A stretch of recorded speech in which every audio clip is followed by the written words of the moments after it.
Full वैशाख मातृ की सारी मन राम राम देवे वैशाख महीना का 11वां अध्याय सुनियो ध्यान है। राजा मिथिल ने पूछा कि जब कामदेव भस्म हो गया तो फिर उसकी पत्नी कैसे हुई। श्रुति देव कहने लगे कि यह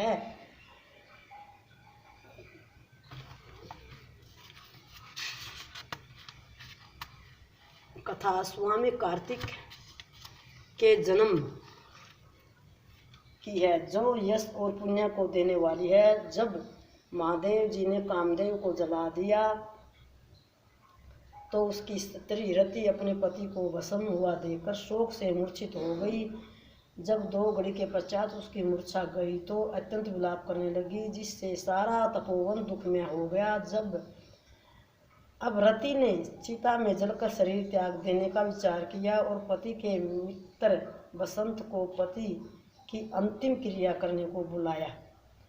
जब तक वह चिता बना ही रहा था कि बसंत भी आ गया। वह रति को देखकर अति दुखित हो रति को समझाने लगा और कहने लगा कि आत्मघात करना उचित नहीं। जब बसंत ने उनके शरीर त्यागने का विचार दृढ़ देखा तो नदी के किनारे पर चिता बनाई और रति गंगा में स्नान कर सब इंद्रियों को रोक और मन को आत्मा में लीन करके चिता पर चढ़ने को तैयार हुई। तो उसी समय आकाशवाणी हुई कि हे पति प्रेमा, तुम चिंता में प्रवेश मत करो, तुम्हारा पति महादेव जी और कृष्ण भगवान से उत्पन्न होगा।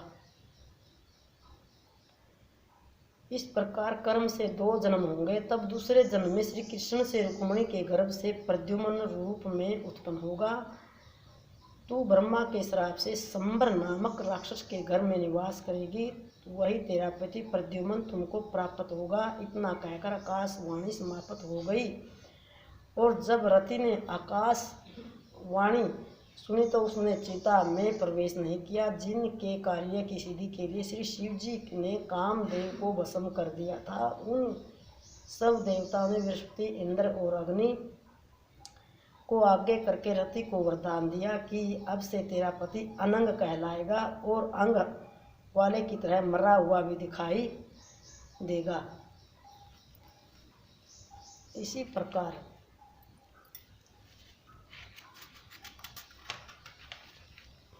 और फिर कहने लगे कि पूर्व काल में तेरा पति सुंदर नाम का राजा था। उस जन्म में भी तुम इसकी पत्नी थी, परंतु जंस्कर कारिणी होने के कारण तुम्हारी यह दशा हुई।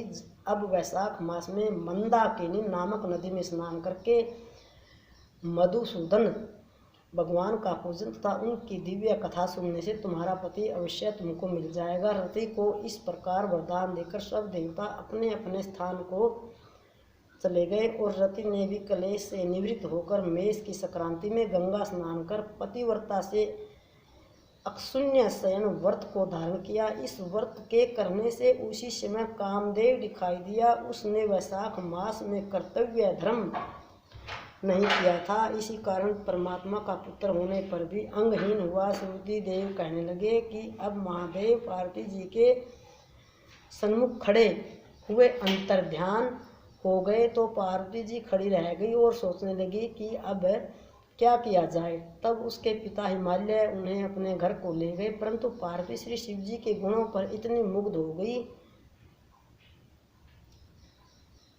कि उसने अपने मन में ही ठान लिया कि श्री शिव जी ही मेरे पति होंगे। और वह अपने माता पिता के समझाने पर भी कुछ विचार कर श्री शिव जी की मूर्ति को अपने मन में धारण करके गंगा तट पर जाकर घोर तप करने लगी। भोजन आदि छोड़कर तप करते करते बड़ी बड़ी जटाएं उनके सिर पर हो गई। इस प्रकार 1000 वर्ष तक शिव जी की आराधना करती रही। एक दिन सायंकाल के समय श्री महादेव जी पार्वती जी की परीक्षा करने के लिए ब्रह्मचारी वेश धारण कर उनकी पर्णकुटी में आकर उनकी अचल भक्ति देखकर कहने लगे कि हे भद्र, जो तुम्हारे मन में है वो वरदान मांगो। तब पार्वती जी कहने लगी, मैं यही वरदान चाहती हूँ कि आप मेरे पति हो। तथास्तु कहकर श्री शिव जी ने सप्त ऋषियों को बुलाया और उपस्थित उपस्थित होने पर उन्हें आज्ञा दी कि तुम हिमालय के पास जाकर विवाह का प्रस्ताव रखो। सातों ब्रह्मवादी ऋषि हिमालय के घर पहुँचे। राजा ने उनका यथोचित पूजन आदि से सत्कार किया। ऋषियों ने कहा कि हे राजा हिमालय, तेरी कन्या पार्वती पहले दक्ष की कन्या सती थी, जिसने अपने पिता के यज्ञ कुंड में गिरकर अपने प्राण त्याग दिए थे। इनका पानी ग्रहण करने के योग्य सिवाय शिव जी के और कोई नहीं है।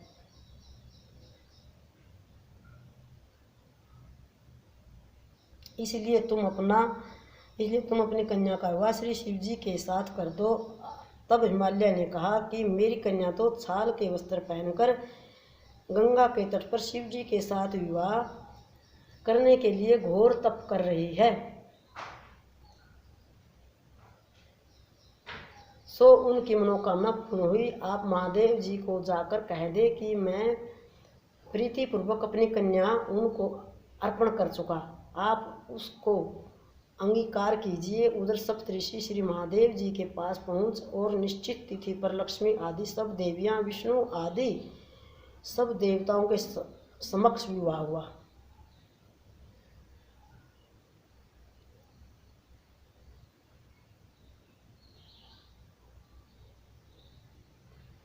जब शिव जी पार्वती के संग नित्य रमण करते रहे, परंतु गर्भ स्थिति न हुई, तो देवताओं को अति चिंता हुई और सब इसके कारण को सोचने लगे। फिर विचार कर अग्निदेव को बुलाया और उनको समझाया कि जिस समय महादेव जी रमण कर चुके तो तुम उनके सामने चले जाना। पार्वती तुमको देखकर लज्जा के मारे वहाँ से हट जाएगी और तुम शिव को अपनी बातों में लगा लेना और शिष्य समान बहुत से प्रश्न करना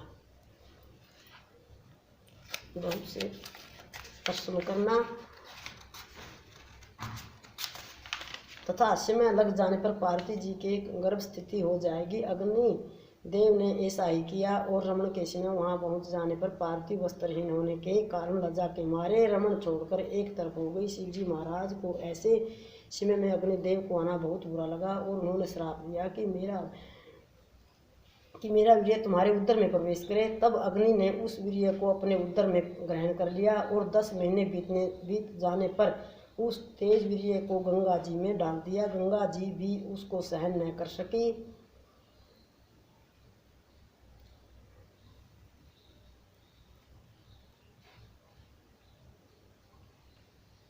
और उसको सरकंडों में फेंक दिया और वहाँ पर उसके 6 भाग हो गए। तब ब्राह्मणों ने 6 कन्याओं को भेजा। उन्होंने इन 6 भागों को जोड़ा, जिससे 6 मुख और 1 अंग ऐसी आकृति का बालक बन गया। वह बहुत दिनों तक उन सरकंडों में ही पड़ा रहा। एक दिन श्री महादेव जी और पार्वती जी बैल पर चढ़े जा रहे थे कि सहसा पार्वती के सतनों से दूध की धारा बहने लगी। तो पार्वती जी ने श्री महादेव जी से इसका कारण पूछा। तो श्री महादेव जी बोले, हे देवी, मैं इसका कारण कहता हूँ। देखो, यह पास में तुम्हारा पुत्र पड़ा हुआ है। और फिर श्री महादेव जी ने पिछली सारी कथा पार्वती को सुनाई और कहा कि उसी को देखकर तुम्हारे सपनों में दूध आ गया है, क्योंकि वह तुम्हारा ही पुत्र है। महादेव जी की यह बात सुनकर पार्वती जी ने उस बालक को उठा लिया तथा अपनी गोदी में बिठाकर उसको अपने सतनों का दूध पिलाने लगी। इस प्रकार पार्वती जी पुत्र स्नेह में मुग्ध होकर उसको कैलाश में ले गई और उसका लालन पालन करने लगी। पालन पोषण श्रुति देव कहने लगे कि राजन, यह कुमार के जन्म की कथा मैंने तुमसे कही।